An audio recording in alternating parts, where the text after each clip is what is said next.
Please subscribe the channel and press bell icon for notification. लेकिन इसी देश में एक घोटाला ऐसा भी था जिस पर मीडिया की कभी कोई नजर नहीं पड़ी, और अगर पड़ी भी तो इसके बारे में आपको विस्तार से कभी किसी ने कुछ बताया नहीं, क्योंकि इस घोटाले में ग्लैमर नहीं था, इसमें टीआरपी भी नहीं थी, और इसमें एक धार्मिक एंगल भी था। और वो धार्मिक एंगल ऐसा था जिसके बारे में हमारे देश के ज्यादातर पत्रकार और न्यूज चैनल्स बात नहीं करना चाहते, क्योंकि वो अपने आप को सेक्युलर दिखाना चाहते हैं, धर्मनिरपेक्ष दिखाना चाहते हैं। हम जम्मू कश्मीर के इतिहास के सबसे बड़े घोटाले यानी रोशनी जमीन घोटाले की बात कर रहे हैं। रोशनी एक्ट को लेकर जो घोटाला हुआ था, आप इन दिनों जम्मू कश्मीर में रोशनी जमीन घोटाले में शामिल हुए लोगों की लिस्ट की चर्चा लगातार सुन रहे होंगे, क्योंकि इस लिस्ट में नेताओं, उनके रिश्तेदारों, बड़े बड़े सरकारी अधिकारियों और बड़े बड़े व्यापारियों के नाम हैं। लेकिन आपको कोई ये नहीं बता रहा होगा कि यह घोटाला आखिर क्या था, इसे रोशनी घोटाला क्यों कहते हैं, और इसके केंद्र में करोड़ों रुपए की कीमत वाली वो जमीनें क्यों हैं जिन्हें कौड़ियों के भाव बेच दिया गया था। इस घोटाले में शामिल नामों की चर्चा हम करेंगे, लेकिन पहले इस घोटाले की कहानी को आप समझ लीजिए, क्योंकि जी न्यूज ने सबसे पहले आपको इस घोटाले की जानकारी दी थी इसी साल के शुरुआत में। और तब आपको याद होगा हमारी बड़ी आलोचना हुई थी, एक एफआईआर भी केरल में दर्ज हो गई थी, क्योंकि यह वो घोटाला था जो वहां के लोग, वहां के नेता कभी चाहते नहीं थे कि भारत के लोगों को पता चले। वर्ष 2001 में फारूक अब्दुल्ला जम्मू कश्मीर के मुख्यमंत्री थे। तब विधानसभा में रोशनी एक्ट पास किया गया था। इस रोशनी एक्ट का मकसद यह था कि जिनके पास निश्चित समय के लिए सरकारी जमीन लीज पर है, या कोई अगर 40 साल से किसी सरकारी जमीन पर रह रहा है, तो यह सरकारी जमीन हमेशा के लिए उस परिवार या उस व्यक्ति को दे दी जाए, यानी उन्हें जमीन का असली मालिक बना दिया जाए। यानी सरकारी जमीन को कौड़ियों के भाव लोगों को बेच दिया जाए, उन लोगों को जो पहले से इस जमीन पर रह रहे हैं या जिन्होंने पहले से इस पर कब्जा कर रखा है। इसके बदले में सरकार बाजार मूल्य पर उनसे पैसा वसूलेगी, इस जमीन का पैसा। इस तरह से जो पैसा सरकारी खजाने में आएगा, उससे जम्मू कश्मीर में घर घर बिजली की योजना चलाई जाएगी, बिजली पहुंचाई जाएगी, यानी घर घर रोशनी पहुंचाई जाएगी। इसलिए इसे रोशनी एक्ट का नाम दिया गया। इस एक्ट के जरिए करीब 25,000 करोड़ रुपए जमा करने का लक्ष्य रखा गया था। आप समझ लीजिए, 25,000 करोड़ रुपए जमा करने थे इस रोशनी एक्ट के जरिए, यानी सरकारी जमीन बेचकर बिजली के लिए पैसे का इंतजाम करना था। लेकिन रोशनी एक्ट घोटाले में कैसे बदल गया, अब यह समझिए। इस समय आपकी स्क्रीन पर जम्मू के सुंजवान में फारूक अब्दुल्ला का बंगला है। वर्ष 1998 में फारूक अब्दुल्ला ने इस बंगले को बनाने के लिए करीब 16,000 स्क्वायर फीट जमीन खरीदी थी, लेकिन आरोप है कि उन्होंने इसके आसपास की 38,000 स्क्वायर फीट जंगल की जमीन पर भी कब्जा जमा लिया, और जिस पर यह आलीशान बंगला बनाया गया है। ये जो बंगला है, यह फारूक अब्दुल्ला का बंगला है। हालांकि जम्मू कश्मीर प्रशासन ने अपनी वेबसाइट पर इस प्लॉट की जानकारी नहीं दी है, लेकिन हमें जो जानकारी मिली है उसे जल्द ही सार्वजनिक किया जाएगा। लेकिन सार्वजनिक होने से पहले हम ये पूरा रिस्क उठाकर ये जानकारी आप तक पहुंचा रहे हैं। ऐसा ही कुछ श्रीनगर में भी हुआ। ये श्रीनगर में फारूक अब्दुल्ला की पार्टी नेशनल कॉन्फ्रेंस का दफ्तर है, जिसमें नवाए सुबह नामक एक ट्रस्ट का ऑफिस है। ये देखिए, बोर्ड भी यहां पर लगा हुआ है नेशनल कॉन्फ्रेंस का। वर्ष 2001 में इस जमीन की कीमत सिर्फ 1.5 करोड़ रुपए थी, लेकिन मात्र 58 लाख रुपए जमा करके जमीन हमेशा के लिए नवा ए सुबह ट्रस्ट के नाम करवा दी गई। ऐसा करने में रोशनी एक्ट का इस्तेमाल किया गया। आज इस जमीन की कीमत करीब 25 करोड़ रुपए है, यानी 25 करोड़ रुपए की जमीन 58 लाख रुपए में ले ली गई। हालांकि नेशनल कॉन्फ्रेंस का कहना है कि उन्हें जो कीमत सरकारी विभाग ने वर्ष 2001 में बताई, वही कीमत उन्होंने जमा करके इस जमीन का मालिकाना हक हासिल किया था। यह बात बिल्कुल सही है, उन्होंने तो वही किया जो कानून बनाया गया था, इसमें कुछ भी गैर कानूनी नहीं है। और यही सबसे बड़ी बात है कि हमारे देश के बहुत सारे नेता, बहुत सारी please subscribe the channel and press bell icon for notification. सरकारें कानून तो बना देती हैं, लेकिन उस कानून के पीछे भी बहुत तरह की मंशाएं छिपी होती हैं। इसलिए जो घोटाले इस तरह के हैं, ये उस समय हो सकता है कानून के हिसाब से सही हो, गैर कानूनी ना हो, लेकिन ये गलत था। वैसे नेशनल कॉन्फ्रेंस का कहना है कि उन्होंने कुछ गलत नहीं किया, सब कुछ कानून के मुताबिक ही हुआ है, क्योंकि कानून बनाने वाले भी वही थे, कानून का पालन करने वाले भी वही थे और कानून को लागू करने वाले भी वही थे। जो जिनको 40 साल से ज़्यादा कब्जा है तो उनको हम वो ज़मीन अलाट कर सकते हैं जो रेट होगी वहाँ। तो इस हिसाब से नवाज शरीफ को उस वक्त जो पैसा गवर्नमेंट को दे दिया, जो असेसमेंट की गई, जो गवर्नमेंट ने की, वो कुछ 58 लाख रुपए थी। तो उसके तहत ये ज़मीन ली गई एक कायदे और कानून के तहत।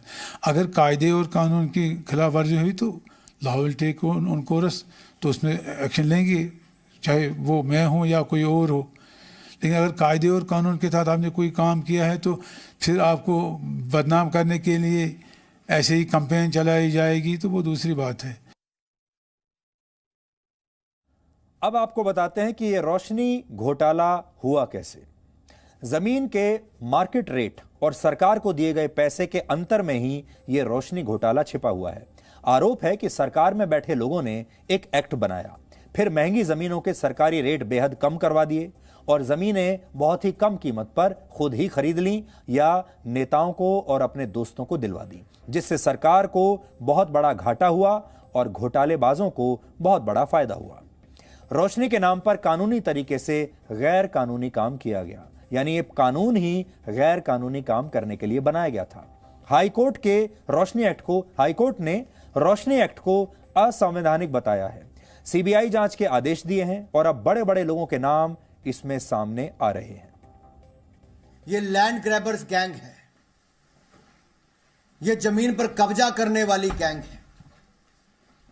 ये जो अपने आप को जमीनी नेता कहते थे, जमीनी नेता नहीं, ये जमीनों पर कब्जा करने वाले नेता हैं, दलाल हैं उसके। इनको देश को जवाब देना चाहिए। अगर अनुच्छेद 370-35 से नहीं हटता, करप्शन के मामले नहीं चलते, ये कोर्ट की जांच नहीं होती, पीआईएल दाखिल नहीं होती, हम तो धन्यवादी हैं हाई कोर्ट के कि जिन्होंने सीबीआई को जांच के आदेश भी दिए और इन्हें ऊंचे ऊंचे बड़े बड़े लोगों के नाम, पूर्व मुख्यमंत्री की बहन, उनके उस समय के एजी, उस समय के जेएंडके बैंक के चेयरमैन, उस समय के आला अधिकारी, उस समय के आला कर्मचारी, इन लोगों ने सरकार की और वन की भूमियों पर कब्जा करने का काम किया था। ये जम्मू कश्मीर के हितों के लिए कभी नहीं लड़े, ये तो जमीनों पर कब्जे और सिस्टम को लूटने का काम करते थे। आजकल गुपकार गैंग जिस तरह से अनुच्छेद 370 की वापसी के लिए सक्रिय है, उससे साफ है कि ये लोग अपने वही दिन वापस लौटाना चाहते हैं जिससे ये सरकारी जमीनों पर एक बार फिर से कब्जा कर सकें, राज्य के संसाधनों को लूट सकें और अगर इनके खिलाफ कोई इंक्वायरी चल रही हो तो उसे भी बंद करा सकें, क्योंकि यही सब तो होता था जब अनुच्छेद 370 जम्मू कश्मीर में लागू था। सरकारी बंगलों और सिक्योरिटी का ये लोग इस्तेमाल कर सकें जैसा कि पहले किया करते थे। लेकिन अनुच्छेद 370 हटने के बाद शायद ऐसे नेताओं की कोई भी चाल कामयाब नहीं होने वाली है। इसीलिए ये सारे लोग परेशान हैं। इसीलिए आपने देखा होगा जम्मू कश्मीर की तमाम पार्टियां जो हैं, वो जो लोग एक दूसरे के दुश्मन थे, जो लोग एक दूसरे से कभी बात तक नहीं करते थे, जो लोग एक दूसरे के खिलाफ जहर उगलकर एक दूसरे के खिलाफ चुनाव लड़ते थे, वो सारे लोग आज एक साथ आ गए हैं, एक दूसरे के घरों में बैठक करते हैं, एक दूसरे के साथ मिलकर जॉइंट प्रेस कॉन्फ्रेंस करते हैं और कहते हैं कि हम मिलकर अनुच्छेद 370 को वापस जम्मू कश्मीर में लाएंगे, क्योंकि ये सारे लोग समझ गए हैं कि ये काम हम इकट्ठा होकर ही कर सकते हैं और इस काम के लिए हम सबको अपने Subscribe the channel and press bell icon for notification. अपने मतभेद भुला देने पड़ेंगे, एक साथ आना पड़ेगा और जो ऐश हम पहले किया करते थे जम्मू कश्मीर में, जो हमारे शानदार दिन हुआ करते थे, हमारी ऐसी ताकत होती थी जिसको कोई चुनौती नहीं दे सकता, वो सब कुछ तभी वापस लौट सकता है जब अनुच्छेद 370 वापस लौटे। और उसके लिए ये चीन की भी मदद लेने को तैयार हैं, पाकिस्तान की मदद भी लेने को तैयार हैं। अब आप समझ गए होंगे कि ये सारे नेता इतने बेचैन क्यों हैं और अनुच्छेद 370 को जो हटाया गया वो बात इन्हें इतनी चुभती क्यों है। इसका आम आदमी से कुछ लेना देना नहीं है। रोशनी घोटाले में जम्मू कश्मीर प्रशासन जैसे नाम सार्वजनिक कर रहा है, वैसे वैसे नेशनल कॉन्फ्रेंस, पीडीपी और कांग्रेस के नेताओं और उनके रिश्तेदारों के नाम सामने आने लगे हैं। कई सरकारी अधिकारी, वहां के बड़े बड़े व्यापारी और कारोबारियों के नाम भी इस लिस्ट में शामिल हैं, जिन्हें कौड़ियों के दाम पर ये जमीन बेच दी गई थी। राजनीतिक दलों ने इस संगठित लूट की जमीन कैसे तैयार की, अब आप उसकी जानकारी समझिए। वर्ष 2001 में जब यह रोशनी एक्ट बना था, तब जमीन पर कब्जे का कट ऑफ ईयर 1990 रखा गया था। वर्ष 2005 में मुफ्ती मोहम्मद सईद की सरकार ने इस समय सीमा को बढ़ाकर 2004 कर दिया। इसका मतलब वर्ष 1990 से 2004 के बीच जिन लोगों ने सरकारी जमीन लीज पर ली है, उन्हें भी इस जमीन का मालिक बना दिया जाएगा। नेशनल कॉन्फ्रेंस और पीडीपी के बाद कांग्रेस को भी तब मौका मिला जब गुलाम नबी आजाद वर्ष 2005 में जम्मू कश्मीर के मुख्यमंत्री बन गए। वर्ष 2007 में गुलाम नबी आजाद ने भी जमीन पर कब्जे की सीमा बढ़ाकर इसके बाद और आगे कर दी। उन्होंने समय सीमा कर दी 2007 तक, यानी 2007 तक जिसने भी, मतलब जो भी सरकार में आया, उसने अपने अपने फायदे के लिए, अपने अपने लोगों को फायदा पहुंचाने के लिए इस एक्ट में संशोधन ये लोग करते चले गए। वर्ष 2013 और 14 में सीएजी की रिपोर्ट में खुलासा हुआ कि जम्मू कश्मीर सरकार ने इससे कमाई का 25,000 करोड़ रुपए का जो लक्ष्य रखा था, उससे सरकार को सिर्फ 76 करोड़ रुपए की कमाई हुई है। अब आप सोच लीजिए, 25,000 करोड़ रुपए का लक्ष्य था कमाने का इस जमीन को बेचकर, और सरकार की कमाई कितनी हुई? 76 करोड़। कहां 25,000 करोड़ और कहां सिर्फ 76 करोड़। और जम्मू कश्मीर में रोशनी फैलाने के नाम पर भ्रष्टाचार का यह अंधेरा फैला दिया गया। अब आपको इस घोटाले से जुड़ी लगभग हर बात समझ में आ गई होगी और आपने ये देख लिया होगा कि कैसे वहां के नेताओं ने मिलकर इस राज्य को लूट लिया, इस राज्य की जमीन को लूट लिया, आपस में बांट लिया। और इसमें सब एक थे, कांग्रेस हो, पीडीपी हो, नेशनल कॉन्फ्रेंस हो, ये आपके लिए, वोटर्स के लिए एक दूसरे के प्रतिद्वंदी हैं, आपको दिखाने के लिए एक दूसरे की आलोचना करते हैं। लेकिन जब पैसा खाने की बात होती है तो ये सारे लोग अंदर ही अंदर एक दूसरे से मिले हुए होते हैं।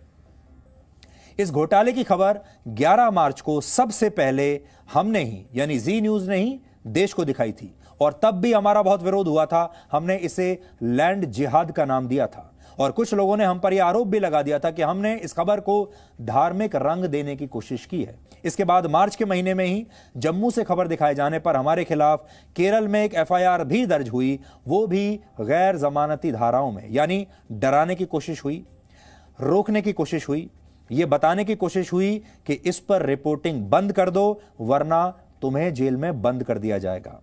और हम भारत में ही नहीं, भारत के बाहर से भी हमें धमकियां आने लगी, लेकिन हम रुके नहीं और हम लगातार आपको इस घोटाले से जुड़ी एक एक जानकारी बिना रुके, बिना डरे देते रहे। वो धमकियां आती रहीं, उन धमकियों को भी हम आपके साथ शेयर करते रहे कि देखिए कौन कौन लोग फोन करके क्या क्या कह रहे हैं। और वो केरल वाली जो एफआईआर है वो भी अभी तक चल रही है। और इसके बाद देश भर में और जो बुद्धिजीवी लोग हैं, जो देश भर में इन पॉलिटिकल पार्टियों के जो और कार्यकर्ता हैं, जो अपने आप को कोई आरटीआई एक्टिविस्ट बताता है, कोई एनजीओ चलाने वाला बताता है, कोई अपने आप को पत्रकार, बुद्धिजीवी बताता है, वो सारे लोग भी किसी ना किसी माध्यम से हर जगह कहीं ना कहीं जी न्यूज के खिलाफ कुछ ना कुछ शिकायत हर जगह करते रहते हैं, करते ही जा रहे हैं। इसके बाद कुछ दिन पहले ही जम्मू कश्मीर हाईकोर्ट ने इस मामले की जांच सीबीआई को सौंप दी, जो हमारे लिए बहुत बड़ी जीत थी। और अब घोटाले के आरोपियों के नाम धीरे धीरे लोगों के सामने आ रहे हैं। और इसमें कश्मीर में जो मुख्यमंत्री थे पहले, फारूक अब्दुल्ला, सबसे पहले तो उन्हीं का नाम, उनके परिवार का नाम आ रहा है। यह हमारी बहुत बड़ी जीत है और हमें इस बात की बहुत खुशी है कि हमने इस खबर को मरने नहीं दिया, इस खबर को आप तक पहुंचाया, और आप तक ही नहीं, इस खबर को हमने अंजाम तक भी पहुंचाया। इसके लिए आपने जो समर्थन दिया, आपका भी बहुत बहुत शुक्रिया।